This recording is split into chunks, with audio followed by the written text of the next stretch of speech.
Welcome to Fantasia, home of the Melodious. My name's Azallea, and today, gonna be bringing you guys another update to my Lunalight deck. So without any further ado, let's just jump right into this. So starting off, we are playing 3 copies of Lunalight Black Sheep. So Black Sheep is one of the centerpieces of the deck, allowing you to search out polymerization, as well as add a Lunalight monster from your graveyard back to your hand if you discard her. Now her other effect is that if you use her as a material for a fusion summon, you can add 1 Lunalight monster from your graveyard or your extra deck back to your hand. So she's actually really good for generating resources while you're going for your fusion plays. So that's why you definitely need 3 copies of her. So the next monster that we play is going to be 3 copies of Lunalight Kaleidochick, and Kaleidochick's pretty much the same thing as Black Sheep. She's very, very important for the deck.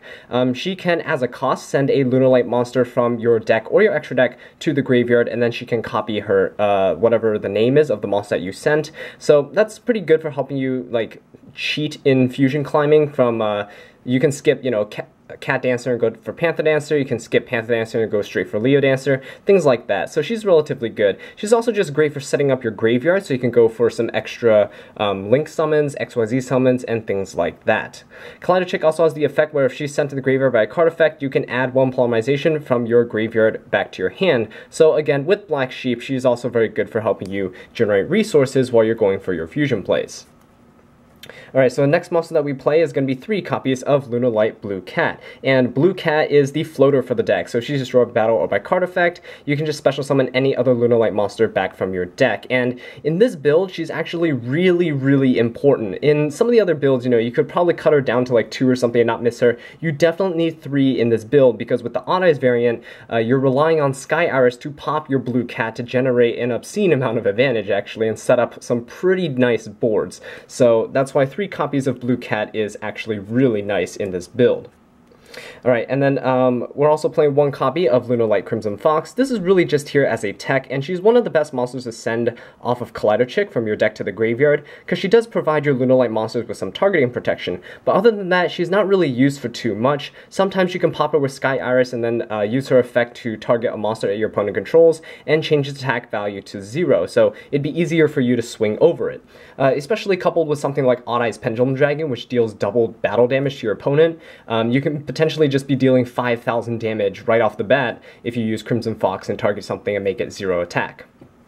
Okay, so moving on, we're going into some of the pendulum monsters that we play. So, of course, we're running 3 copies of Lunalight Tiger. If you're not running 3 copies of Lunalight Tiger in your Lunalight deck, you're not playing the deck correctly, to say the least, because Tiger is so important because of her 2 monster reborn effects. Of course, the pendulum scale version, or pendulum scale effect has no limitations. You can just keep using them as long as you can somehow reset her. So that's why I'm playing this Odd Eyes version, because it's really easy to start abusing her effects if you can pop her in your pendulum scale, add it back with Black Sheep, activate her again, bring back more monsters. It's so easy for you to swarm the field, especially mid to late game. So that's why 3 copies of her is very nice, and she has a scale 5, which is pretty decent, because Odd Eyes have a bit of variance in their scales. So you have upper scales that are like scale 8, that allow you to pendulum summon Odd Eyes Pendulum Dragon from your extra deck if you have Tiger in the other scale, and there are some Odd Eyes monsters that have a scale 3, so with a scale 3 and a scale 5, you can pendulum summon all of your level 4 Lunalight monsters from your hand. So there's a lot of neat little bits of synergy with that, and her scale is pretty nice. She's right in the middle. Okay, and then the next Lunalight monster that I play, the last one that I play, is going to be 1 copy of Lunalight Wolf. And Lunalight Wolf is fantastic in the deck because she's like a miracle fusion, and she can banish some Lunalights from your graveyard to help you put some extra damage on board, right? Put another Cat Dancer or Panther Dancer on the board. Mid to late game, you might even summon out something like Leo Dancer to help swing for mass amounts of damage, or to just clear out your opponent's board. If you're summoning Leo Dancer, more likely than not, you're able to attack for game. So she's definitely a game ender, and I don't really need more than 1. I see a lot of people like playing 2, but because Kaleidochick can easily just send her from your deck to the graveyard, and Black Sheep can add her from the graveyard to your hand, there's multiple ways where you can just get access to her whenever you need her. So I've never really missed a second copy. Alright, so next off we're going to go into some of the Odd Eyes monsters that we play. So starting off, we're playing 2 copies of Odd Eyes Pendulum Dragon. So Odd Eyes Pendulum Dragon has the amazing effect in its pendulum scale, where you can destroy this card during the end phase and add 1 pendulum monster with 1500 or less attack from your deck to your hand. And fortunately for us, Lunalight Tiger has 1200 attack, so you can easily search it with your Odd Eyes Pendulum Dragon, making sure that you always have a supply of Lunalight Tigers in your hand for your next turn. So that's very nice. And like I mentioned earlier, its monster effect is that whenever this card battles an opponent's monster, any battle damage this card inflicts to your opponent is doubled. So coupled with Crimson Fox, you can be dealing up to 5,000 damage to your opponent, which is very nice. Okay, so next Odd Eyes monster that I play is actually going to be 2 copies of Odd Eyes Mirage Dragon, and Mirage Dragon is the scale 8 that I was mentioning earlier when I was talking about Lunalight Tiger. And Mirage Dragon, I chose it because it has a pretty good pendulum scale effect that doesn't really come up too much, but when it does, it can actually help you overcome some boards that you normally wouldn't be able to. So it has the effect of once per turn, if a face-up Odd Eyes Pendulum monsters that you control is destroyed by battle or by card effect, you can destroy 1 card in your Pendulum Zone, and if you do, place 1 face-up Odd Eyes Pendulum monster in your extra deck into your Pendulum Zone, except for Odd Eyes Mirage Dragon. So what happens is, usually you're going to have Odd Eyes Mirage Dragon with a Lunalight Tiger in your Pendulum scale, and what you can do is you can easily pendulum summon out the Odd Eyes Pendulum Dragon from your extra deck. When you do that, you can crash your Odd Eyes into one of your opponent's monsters, and then because Odd Eyes was destroyed by battle, you can actually use Mirage's effect to destroy the Lunalight Tiger in your Pendulum scale. That can revive another Lunalight monster back from your graveyard, potentially a blue cat to boost up your fusion monsters that are already on the field, or you can bring back something like Kaleido Chick and then go into main phase 2 and start comboing off from there. It also puts your Odd Eyes Pendulum Dragon into the Pendulum scale, so during the end phase of the turn, you can search out another copy of Lunalight Tiger. So absolutely love this card, it's fantastic. Play 2 copies because pendulum summoning Odd Eyes from your extra deck is actually not that bad, because it's such a big beat stick and that you can, your opponents will have to try to play around him.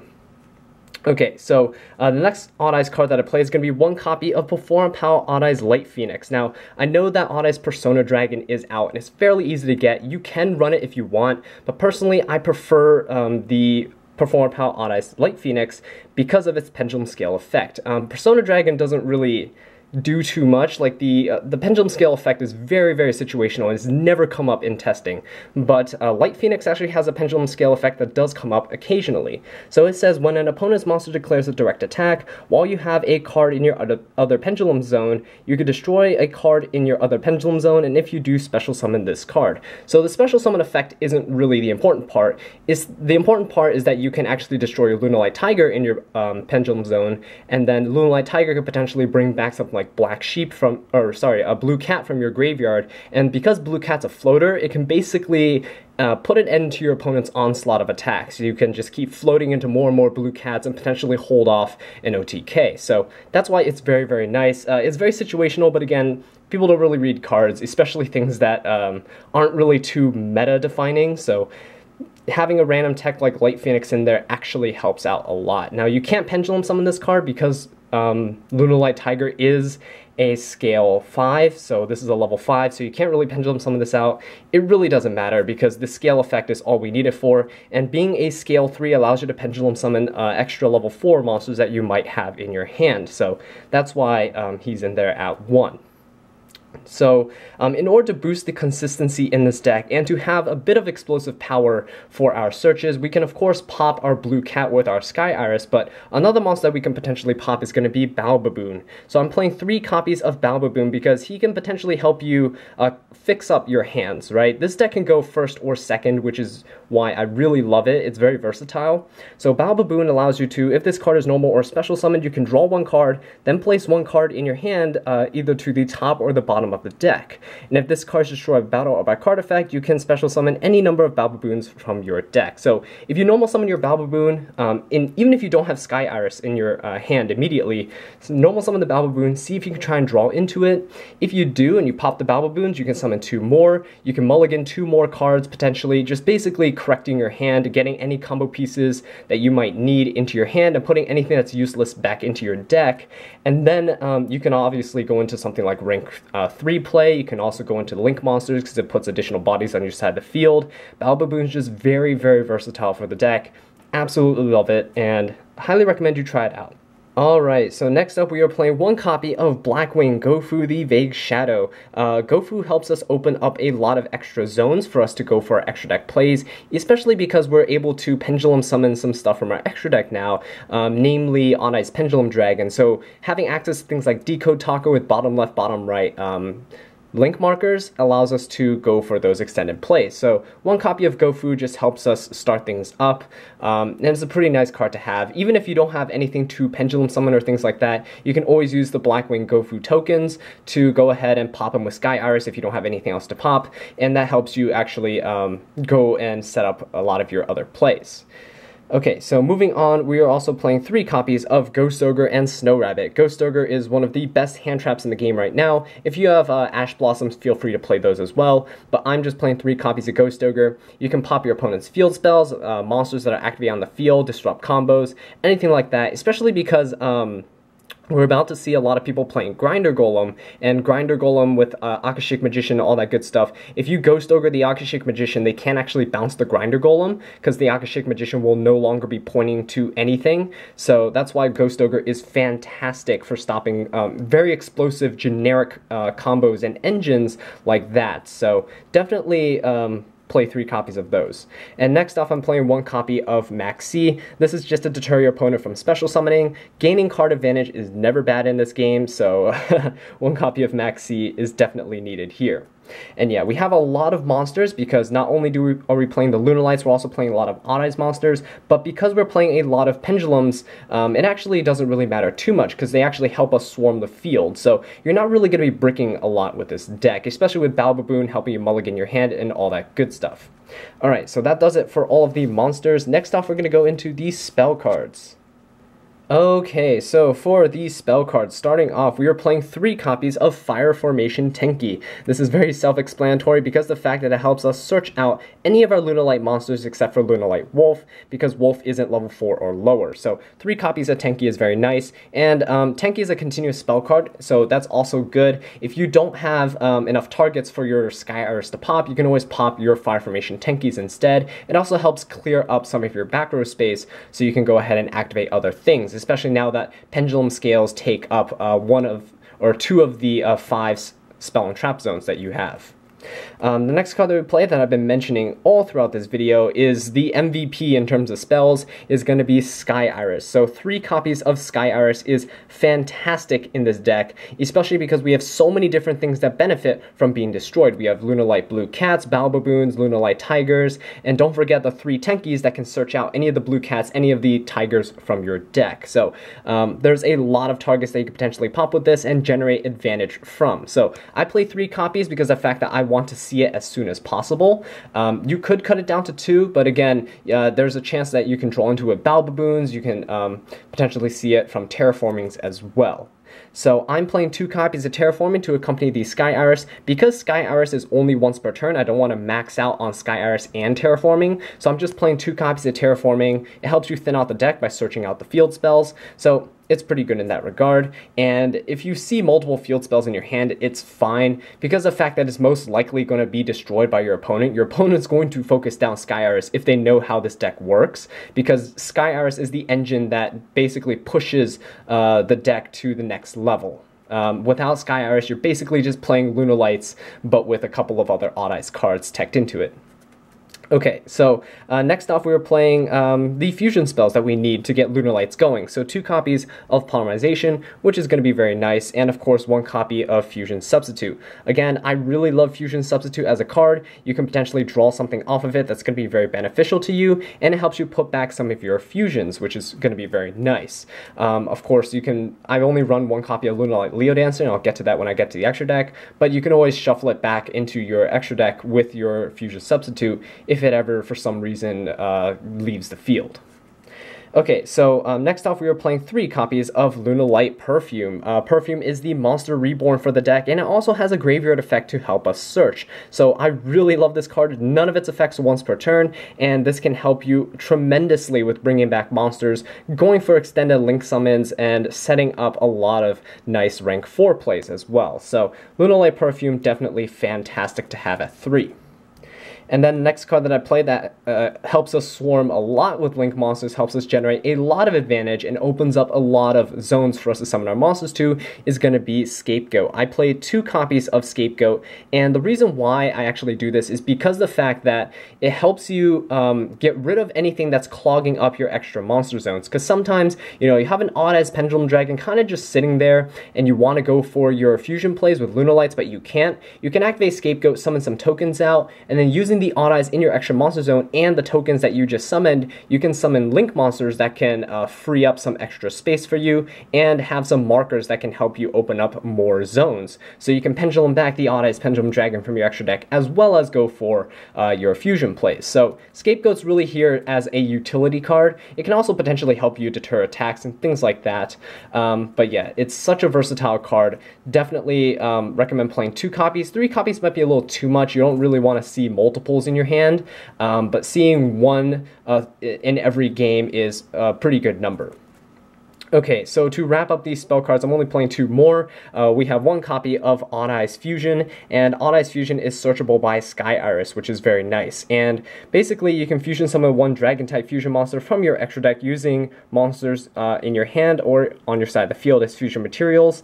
If your opponent controls 2 or more monsters and you control no monsters, you can also use up to 2 Odd Eyes monsters in your extra deck as fusion materials. You can only activate 1 Odd Eyes Fusion per turn. Odd Eyes Fusion is just very nice, especially like setting up like mid to late game where you're trying to recover your boards, you're trying to break your opponent's boards. Activating Odd Eyes Fusion when you have some other Odd Eyes cards in your extra deck is just very nice. You can easily summon your Odd Eyes Vortex Dragon, and it can help you clear out your opponent's field, as well as putting a body on the field that can help negate things that your opponent's trying to activate. Alright, so the next card that we play is 1 copy of Raigeki to wrap up all these spells and traps. This deck can go first or second. Having Raigeki and drawing into it when you're going second is never bad, because you can always clear out your opponent's field and then go from there, especially because Odd Eyes and Lunalights can both pump out a ton of damage. You're going to be potentially putting your opponent into a position where they're very low on life points. Alright, so that does it for all of these spell cards, and that does it for the main deck. So next off, we're going to go into the side deck. Alright, so for the side deck, starting off, we were playing 3 copies of Denko Sekka. Now, Denko Sekka was also in my featured in my pure Lunalight build, but Denko Sekka is so good in this build as well, because as you can see, we don't play trap cards in our main deck. This deck is focused around combos and generating advantage over time and grinding your opponent out. It doesn't really care too much about just flat out negating everything your opponent does. There's a lot of back and forth interaction if you play this deck. Denko Sekka allows you to lock out some potential back row that your opponent's going to side in against you, especially since they know you're playing pendulums. They might side in strikes, or they might side in dimensional barriers, both of which you can easily lock out with Denko Sekka. So that's why she's there, to kind of mitigate some of your weak points. The next card that I play is going to be 1 copy of Dark Hole. If you're going second, you already have the Raigeki in your main deck. The Dark Hole is in the side deck to help you get some additional board wipes on the field, so you can easily clear out your opponent's board before going ahead and comboing off and swinging for some potential damage. The next card that we play is going to be 3 copies of Wavering Eyes, and Wavering Eyes is so good in this build because of the fact that we have additional pendulum monsters. We have Odd Eyes pendulum monsters. I believe we have 5 of them: 2 Odd Eyes Pendulum Dragons, 2 Mirage Dragons, and 1 Odd Eyes Light Phoenix. So Wavering Eyes has a lot more cards that could potentially destroy. It can clear out your pendulum scales. It can give you another search to go for like Lunalight Tigers and things like that, and it can potentially destroy your opponent's stuff as well. So I would side this in against pendulum matchups, where you're playing against pendulum magicians, metal foes, and things like that. Wavering Eyes comes in clutch, and especially in pendulum matchups where you can potentially be banishing cards as well. With Wavering Eyes' 4 effects, depending on how many pendulum monsters in the pendulum zones you're destroying. So fantastic card. I highly recommend testing it out against those matchups. Okay, the next spell that I'm playing in the side deck is going to be 3 copies of Cosmic Cyclone. I'm not main decking any spell or trap removal, but having Cosmic Cyclone on the side is fantastic. It's really great against Pendulum Magicians. You can banish their scales, you can banish a lot of their continuous spell and trap cards as well. If you're banishing their Pendulum monsters and the Pendulum scales, they don't go to the extra deck, so they can't Pendulum summon them back, they can't use them for further utility. Cosmic Cyclone is also very good against floating spell and trap cards, things that have effects in the graveyard, which we're seeing a lot more of these days, and it's really good against spell and trap cards that certain archetypes like to recycle from the graveyard, so things like magical muskets and things where they continuously recover their trap cards from the graveyard so they can reuse them. Cosmic Cyclone is pretty good in those matchups as well. Okay, so that does it for the monsters and the spells. Next off, we're going to some trap cards that we side. So like I mentioned earlier, this deck can actually go first or second. It really depends. So if you're ever in a position where you have to go first, just side in a couple of these trap cards to help you potentially increase your chance of survival and increase the disruption that you have on the field for your opponent. So we're playing 2 copies of Dimensional Barrier. This card is busted. It's too good, honestly, but you can potentially shut down XYZs, Synchros, Fusions, and Pendulum monsters, as well as Ritual monsters, just with this one card. So against certain matchups, you know, Pendulum Magicians or Ritual-based deck, Fusion-based deck, you can just use this and shut down one of their summoning methods for the entire turn. Fantastic card, and it's very good, like a catch-all side deck card, so fantastic to have. Another phenomenal trap card that we play is going to be 3 copies of Solemn Strike, and Solemn Strike is just so good because you can mitigate entire Pendulum summons, you can negate any monster effects that you would like, it can hit hand traps and things like that as well. But if you know your opponent's going to be trying to combo off and invest into a large board, one well-timed Solemn Strike can definitely end combos and put you in a very good position when your next turn comes up. So 3 copies of this is pretty good as well. So yeah, that does it for the side deck. Next off, we're going to go into the extra deck. Alright, so for the extra deck, starting off, we were playing 1 copy of Link Spider. So the reason why I have Link Spider here is because we play Gofu and Scapegoat, so all of those token monsters can be used to actually summon Link Spider out. And Link Spider with its 1 down arrow is a very efficient way, very easy way to get multiple extra deck monsters onto the field for you. So 1 copy of Link Spider is definitely nice. Now in conjunction with Link Spider, we also have 1 copy of Proxy Dragon. And if you summon Proxy Dragon under the Link Spider like this, it opens up 2 extra monster zones for you to summon your fusions, your odd eyes monsters, or whatever you need to there, especially because this deck actually has the capabilities of pendulum summoning a lot more consistently than pure Lunalights do. So having something like Proxy Dragon is fantastic, especially if you have Gofu. Gofu can easily make Proxy Dragon under a Link Spider and then set up for you to go for some pretty good plays and field setups. Next monster that I play is 1 copy of Akashic Magician, and Akashic Magician is so good because the fact that all of our Lunalight's monsters are Beast Warriors. So if you have 2 Lunalight monsters on the field, you can easily summon this out. It can bounce whatever its link markers are pointing to, so if your opponent for some reason summons a really powerful monster under one of the extra monster zones, you can summon this out, bounce whatever is there back to their hand, and then you can still have a extra link monster that's pointing down, and under that marker you can summon, you know, your fusions and things like that. So we're basically trying to maximize the link monsters that are easy to summon, but also give us extra link markers that are pointing either down or bottom left, bottom right to allow us to swarm the field. Okay, so speaking of which, we're also playing 1 copy of Decode Talker. Decode Talker uses 3 effect monsters to make, or you can use something like a Link Spider and Proxy Dragon to do so. Decode Talker is just fantastic as it opens bottom left, bottom right zones, and it can protect your monsters from targeting effects, which is kind of nice. And because Lunalights have the easy way of swarming the field, and because Odd Eyes give us additional ways to pendulum summon things out, having a Decode Talker that has both of its bottom left and bottom right zones filled is going to be very likely. And because Decode Talker gets a boost, it becomes a beat stick in and of itself, so it's just a pretty nice card to have in the extra deck, and I make it quite often. The other card that I make pretty often, but this card is mainly here because of Scapegoat, of Gaia Saber, the Lightning Shadow.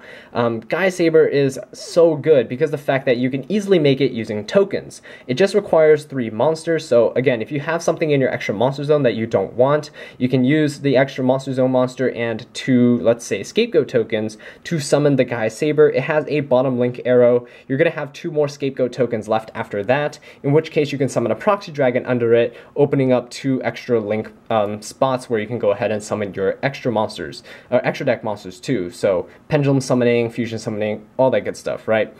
Alright, so that does it for the link monsters. Next off, we're going to go into the XYZs. So, going into the XYZ, starting off, we are playing 1 copy of the Phantom Knights of Breaksword.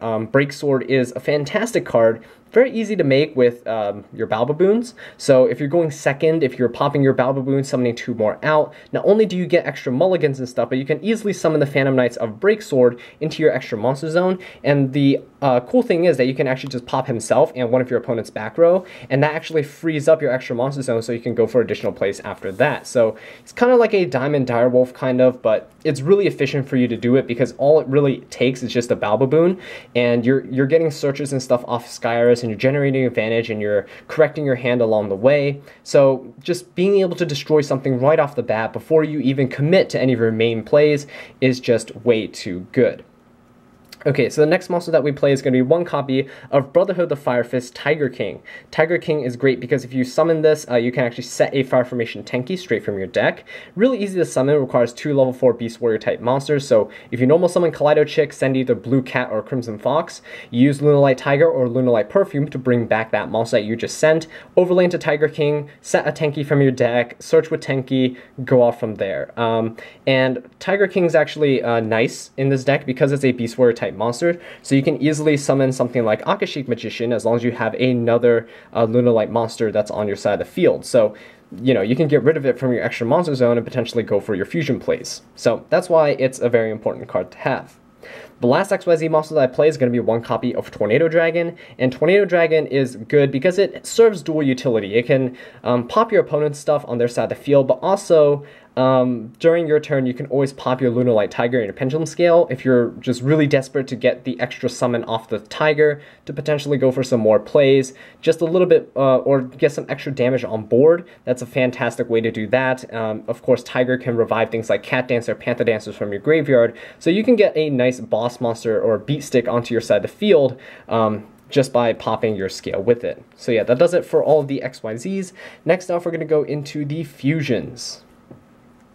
Alright, so for the fusion, starting off, we're playing 1 copy of Odd Eyes Vortex Dragon. So, unfortunately, we're not playing any of the other Odd Eyes extra deck monsters because of space issues in the extra deck, but Odd Eyes Vortex Dragon is still fairly easy to summon. All you need is 1 Odd Eyes monster and 1 Pendulum monster, and because, you know, we have Lunalight Tigers, Lunalight Wolves, as well as all the other Odd Eyes Pendulum monsters in our deck, it's very, very easy to summon, and because we have so much consistency in accessing things like Polymerization, you know, with our 3 copies of Polymerization in the deck with 3 Black Sheeps and 3 Tenkis, very easy to get to, and having access to Vortex Dragon is very nice because not only do you get to shuffle back your Odd Eyes monsters from your extra deck back into your extra deck to negate your opponent's card effects, but also because the fact that when it's summoned, you can actually just bounce a monster on your opponent's side of the field back to their hand. So it's a very powerful card, and it has 3000 defense, so you can just kind of sit on it, and it just acts as a pseudo, I guess you could say it's like a Cyber Dragon Infinity type of thing, where you just, as long as you're reloading your extra deck, you're going to be fine. Okay, so next off, we're going to be playing 1 copy of Starving Venom Fusion Dragon, and Starving Venom is just a really easy boss monster to kind of summon out, only requires 2 dark monsters on the field to fuse for, and it's a really easy way to just swing for a lot of damage, because you can just copy the attack of a special summon monster that your opponent controls, it gains that attack, and then you can swing for a ton of damage. It also has the effect where if it's destroyed, you can nuke your opponent's field of all special summon monsters they control, and you can also target a level 5 or higher monster that your opponent controls, copy its effect for the turn, which is not that bad. I mean, if your opponent leaves something like Ignister on their side of the field, don't really know why they do that, but you can use Ignister's effect, target your own Lunalight Tiger, destroy it, shuffle something your opponent's side of the field back into their deck. Just an example of what you could do. Alright, so the next monsters that we play are going to be the Lunalight Fusion. So starting off, we are playing 2 copies of Lunalight Cat Dancer. I'm not a huge fan of Cat Dancer, at least as a boss monster, but Cat Dancer is needed because you need her to climb into Panther Dancer.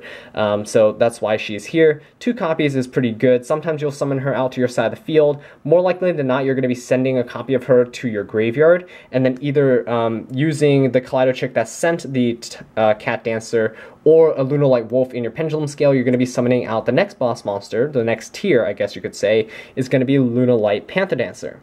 So Panther Dancer is here. She is the main boss monster in the deck, in terms of fusions at least, I should say, because the fact that with Crimson Fox in the graveyard, if she's there, it provides the Lunalight Panther Dancer with targeting protection, and Lunalight Panther Dancer already has built-in protection from destruction by card effects. So she's much better than Lunalight Cat Dancer, and when Lunalight Cat Dancer declares an attack, she has a mandatory effect that activates that burns your opponent for 100 damage, and because it's mandatory, it's very easy for your opponent to just, you know, use a Ghost Ogre or something and just completely put a stop to your push, which really sucks.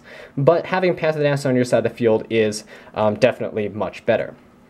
Alright, so the last card that we play is going to be 1 copy of Lunalight Leo Dancer. As I explained earlier when I talked about Fusion Substitute, 1 copy of Leo Dancer is way more than enough.